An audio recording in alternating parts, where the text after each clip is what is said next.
Hey everyone, nice to see you guys back in here. So for today's class, we're going to finish our discussion on logical positivism, which was a movement around the 1930s to 50s. So during kind of the rise of Nazi Germany and the subsequent World War II, it was a trend in science and in philosophy and mathematics. Very famous mathematicians like Kurt Gödel attended what was called the Vienna Circle, or scientists like Albert Einstein. Now, notice many of these thinkers were themselves of Jewish descent, and so they met in Vienna so they could kind of escape the Nazi persecution.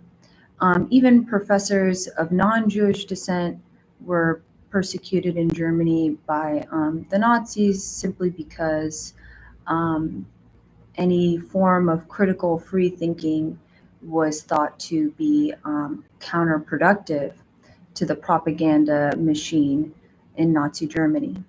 So it was really an attack as well on any form of critical thinking and deep evaluation, because now if you think about it, if the masses were thinking critically and deeply enough during this era, they would have came to the proper conclusion that scapegoating Jewish people for all their troubles, the financial troubles Germany was experiencing, it just makes no sense. It's just, another form of discrimination, hate, xenophobia, and it ended in genocidal acts.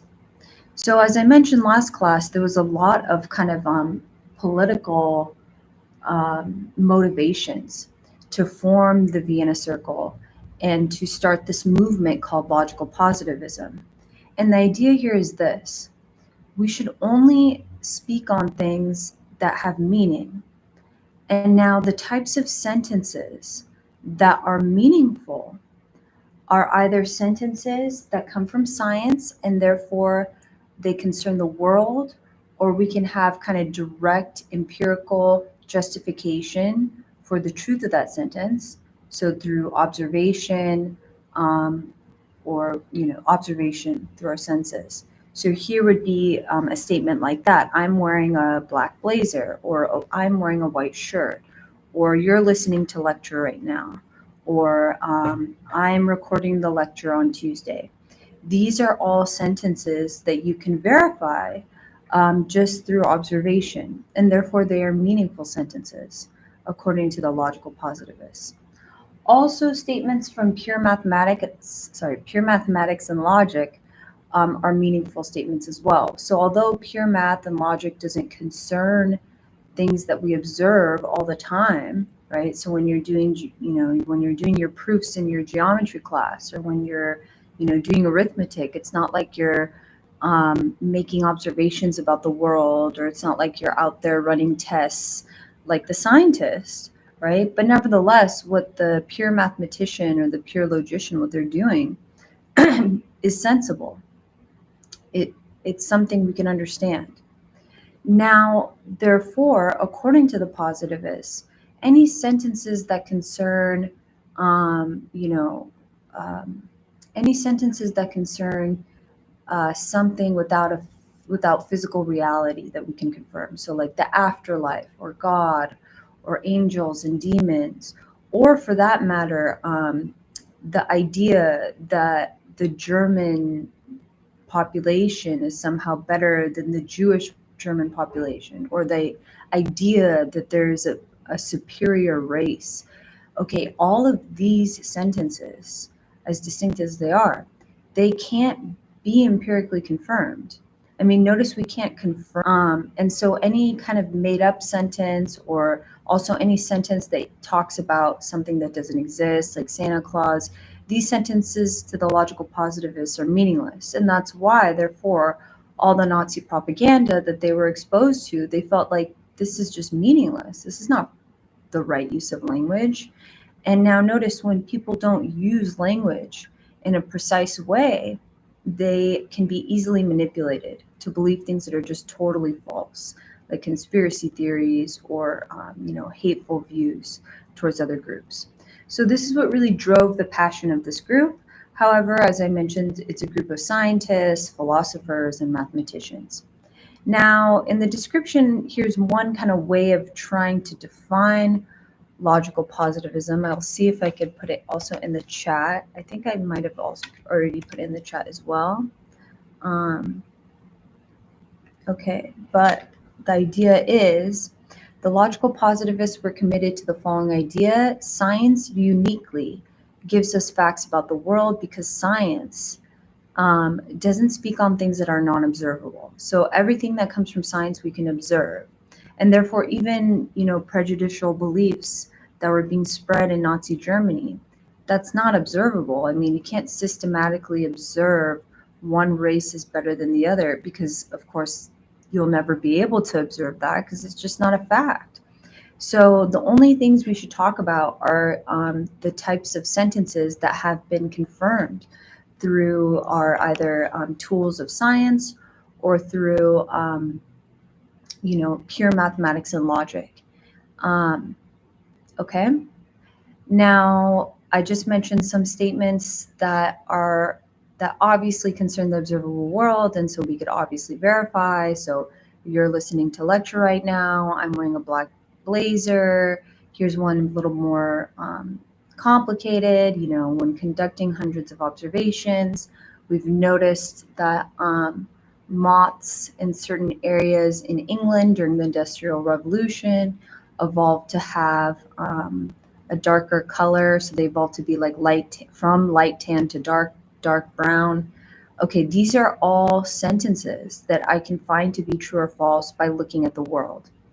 Also, two sentences from math. So a triangle has three sides, two parallel lines will never meet.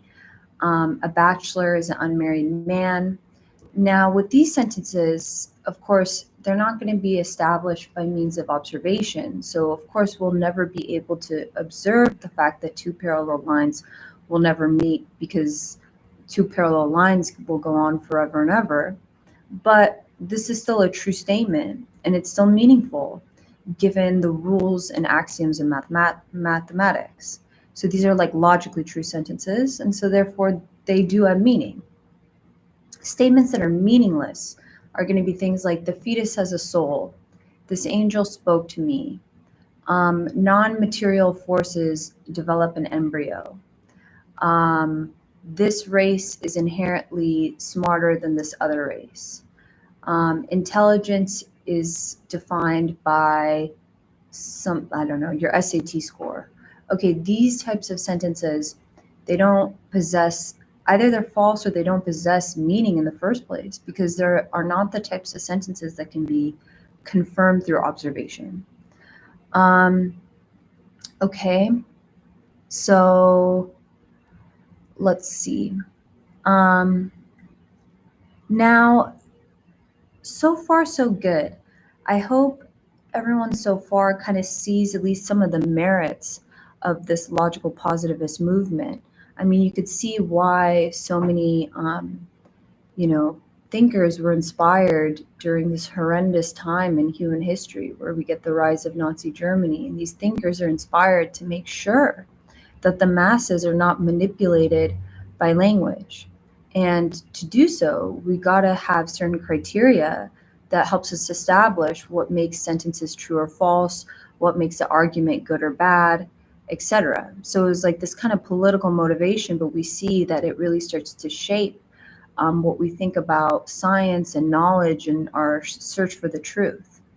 And therefore, what we'll see at this point is it's pretty difficult to pin down exactly what logical positivism is, what it means, and what the movement, how to define what their beliefs were and what the movement was. So we're going to just go through various attempts at defining logical positivism, and we're going to see for all these attempts there are some issues. Okay, so here's our first attempt. Maybe this is what we mean by logical positivism. Okay, I'll just call it definition 1, logical positivism, definition 1. Knowledge is either based on experience or is derived by means of the logical relationship between concepts. So anything worth saying or worth hearing that's therefore knowledge-based is either something that speaks to something we can directly experience or observe, or it speaks to the mathematical relationship between, so the logical relationship between mathematical objects, so like geometrical objects or numbers, or the logical relationship between other types of concepts. So like, here's a concept that applies to me, I'm human. Here's something true of all humans, I'm mortal. And so therefore, here's something you automatically know about me, just logically, that I'm mortal. Okay, so maybe just through these means, we derive knowledge about the world. And therefore, we can stay away from, manipulative use of propaganda and political language. But now, what might be some issues with this view of what makes language or what makes sentences meaningful? Well, here are some plausible worries. And this first one comes from our book. So I take it from page 13. If complete verification by observations is required for testability, so again, if for a statement, a hypothesis, a theory, for it to be meaningful and in the candidate, to be a candidate, for something to be true, it has to be something we can observe and we can test. Now, if that's the criterion, notice almost no sentences, except those reporting, immediate sensations will fit the criteria. So in other words, only like sentences like I'm wearing black, or like you, even actually more sensation based than that, like my jacket appears black to you as you watch this video. Only those types of sentences seem immediately justified through observation and testing. But there are a lot of sentences we make in science. There's a lot of claims we make in science that cannot possibly be directly observed. And that's a problem. So, and another way of putting it is, this way of defining logical positivism, it's too strict, it's too strong, because it's going to rule out a lot of sentences that we tend to find meaningful as unmeaningful or not meaningful, because the sentence concerns something that can't be directly or immediately tested or observed. So here, I'll put this in the chat. So all I'm saying here is this definition, this first definition of logical positivism, needs to be weakened in order for us to have meaningful statements about a lot of things in science that we don't directly observe.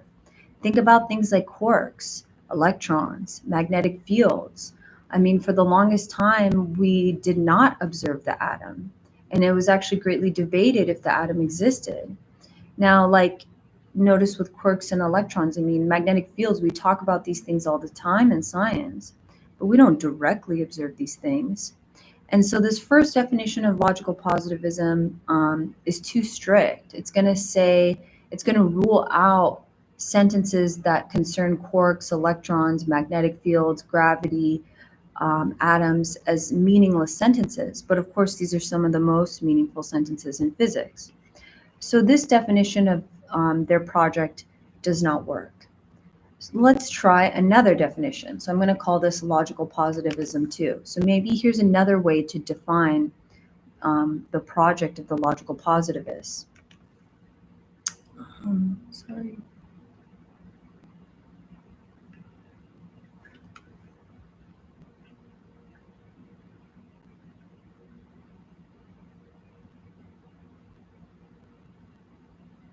Just making sure it fits in the chat. Okay, I'm going to just write LP2 for logical positivism 2. So here's maybe instead what they mean, a little looser of a definition. A statement is scientifically meaningful under the condition that there is actual or possible empirical evidence that tends to confirm, though perhaps not completely verify, the sentence. Okay, so now we're kind of loosening up the definition and criteria for what it takes for a sentence to be meaningful, so that we can say that sentences in science that concern things that are not directly observable, like quarks, electrons, magnetic fields, gravity, atoms, these things that are observed indirectly, that they are nevertheless meaningful sentences. Because you don't have to always directly observe the thing. That's just too strict of a criterion. I mean, say I want to talk about some scientific theory that concerns human psychology. I mean, in a lot of ways, we can't directly observe. I can't directly observe your psychology, but I could still talk about it in a meaningful and scientific way. So maybe this is a better way of defining the project, the logical positivist project, which is like, okay, the statements that are meaningful in science and just most generally are the statements that can actually be confirmed by empirical evidence or can possibly be. Now, what might be some plausible objections or worries with regards to this second definition?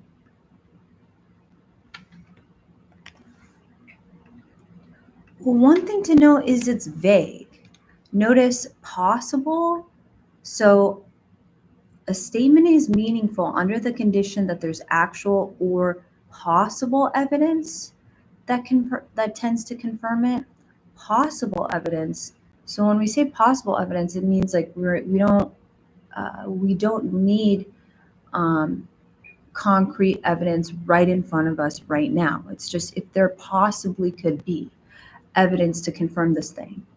But now notice things really start to break down. This definition is way too weak, because now think about astrology. Scientists all assume or all take it to be the case, whether, I don't know, us astrology people like it or not, that astrology is not a science. It's not a science because its predictions are so vague and there's no real scientific basis concerning what month in the year you're born, or what time in the year you're born with regards to the moon and where it's at. There's no scientific basis for the idea that that influences a person's personality. But now, according to the second definition of logical positivism, astrology would now be included as something that can be defined as scientific, because astrology can have possible empirical evidence to confirm its truth. So now notice possible, it's just making the definition, or it's making the distinction much too vague. Okay. Another criterion that's talked about with the logical positivists, and this was also something that was discussed in the critical thinking book by Judith Boss, is falsificationism. So maybe it really, what distinguishes like the meaningful scientific sentences with the ones that are not meaningful is that the meaningful scientific statements are ones that in principle can be proven false. So there is evidence that can serve to both support it and to negate it, meaning like meaning that there is a lot of evidence that can prove it wrong. And because there's so much evidence that can prove it wrong, the fact that the evidence supports the truth of the scientific claim or hypothesis illustrates that it must be true of our world. Now, let me make this crystal clear through an example. Last lecture, I gave you the example of horoscopes. Now, one issue with horoscopes in astrology, why it's not considered a science, is oftentimes the predictions are so vague, they could apply to anyone, right? You're going to have a great day, Pisces, filled with success. You may meet some old friends along the road, but keep your chin up. Things will go well in your romantic life. Okay, that horoscope prediction is so vague, it could really apply to almost anyone, right? Every single person is looking for success in their life. Every single person more or less has some type of relationship with someone, whether it's their parents or friends. Every single person Has people that they have lost contact with in their lives. So now notice the vagueness of the prediction makes it less impressive because it's harder to prove false. There's less evidence that would actually falsify this astrological prediction. Now compare that to something like how Einstein predicts to the exact second when a solar eclipse will occur using his special and general relativity. So Einstein, predicts 100 years into the future, exactly to the last second when a solar eclipse will occur. And 100 years go by, and we now in 2025 or whatever year this was, we actually observed the eclipse to the exact second that Einstein predicted. Notice how remarkable this is. It's remarkable because he made the prediction to the actual second. Think of how many ways this prediction could have gone wrong, how many ways this prediction could have been falsified. And the fact that it actually ended up being correct, this extremely specific prediction, is what makes makes Einstein's theory so interesting and remarkable. It's not just making some vague prediction like the horoscope. It's making a very specific and precise prediction that ends up being true. So maybe this is what kind of is the best distinction we have between, sentences that are meaningful and scientific versus sentences that are not as meaningful and not scientific, like, astrology or horoscopes. But this definition also has its own issues. Um, So I'm going to put the objections to this way of distinguishing like science versus pseudoscience, or meaningful sentences versus non-meaningful sentences in science. Here are some plausible objections to this definition. So first of all, it kind of begs the question. Notice, so when I say beg the question, that's a logical fallacy where the claim that you're making, there in the evidence that you provide for the claim, you're subtly assuming your claim is true. So now notice how it begs the question. If electrons don't exist, then they can't even in principle be proven false. So like, let's go back in time. We're in the 1930s. Or whatever, 1950s. We're trying to determine, we don't know if electrons exist because we have not actually observed an electron yet. Unlike now, like we haven't seen one. We're just assuming that they exist given our other theories in chemistry and in physics. Okay? And now we're trying to determine whether these scientific theories that talk about electrons, whether they're meaningful or not, whether they're scientific or not. And now we're using this criterion. We're saying to ourselves, okay, a statement is scientifically meaningful if in principle it can be proven false. But now notice with this question of whether electrons exist, if they don't exist, then even in principle it can't be proven false. So if electrons don't exist, they can't even in principle be proven false to exist, because there's going to be no evidence that establishes that they exist or not, right? Like, we can't prove them to be false. And so when it comes to questions about entities that we're positing in science as existing, this falsification criterion doesn't really help us. Also, because it doesn't help us with the case of electrons, notice the purpose starts to break down.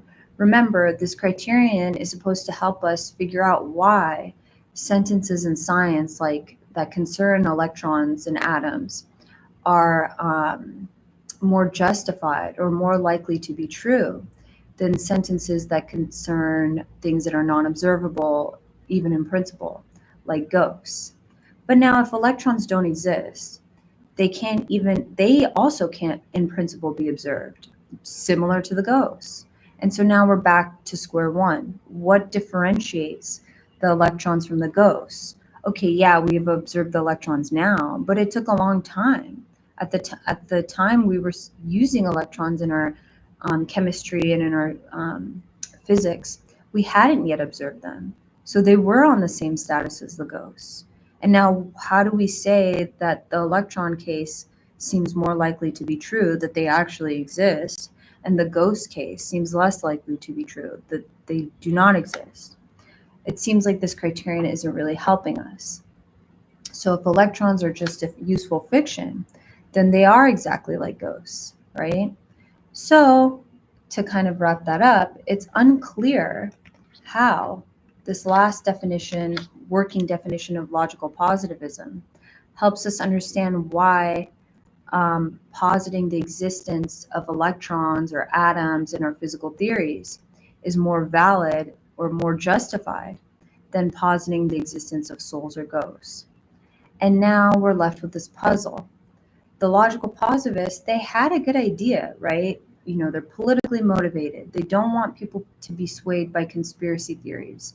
They want people to believe the facts, truth, facts, use good reasoning skills, all the things that are necessary for a thriving democracy. And especially given that their thriving democracy is crumbling, they care a lot about this.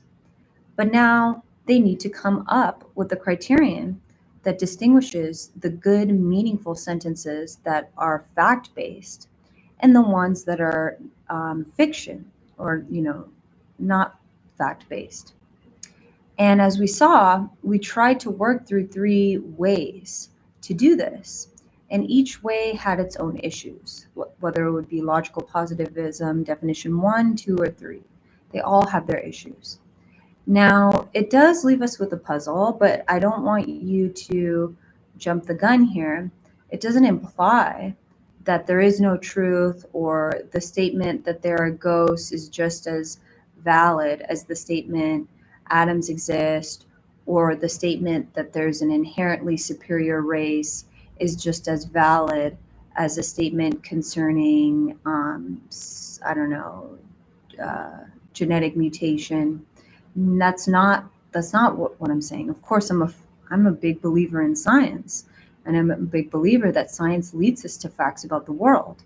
It's just, once again, we notice it's very hard to articulate how. It's very hard to articulate a criterion that that perfectly distinguishes claims and statements that are scientific versus non-scientific. Okay? So that's it for the logical positivist today. I'm going to end the stream. I will also send out the study guide for the quiz. I'm not too concerned when you do the quiz. I could push back the date, but the quiz is timed. So once you start it, you have a finite amount of time to complete it. And the reason why is because I don't want students using the internet or ChatGPT. I do want them to just be using their notes from the lecture and from class. Okay? But that's it for today, guys. I will see you and talk to you tomorrow.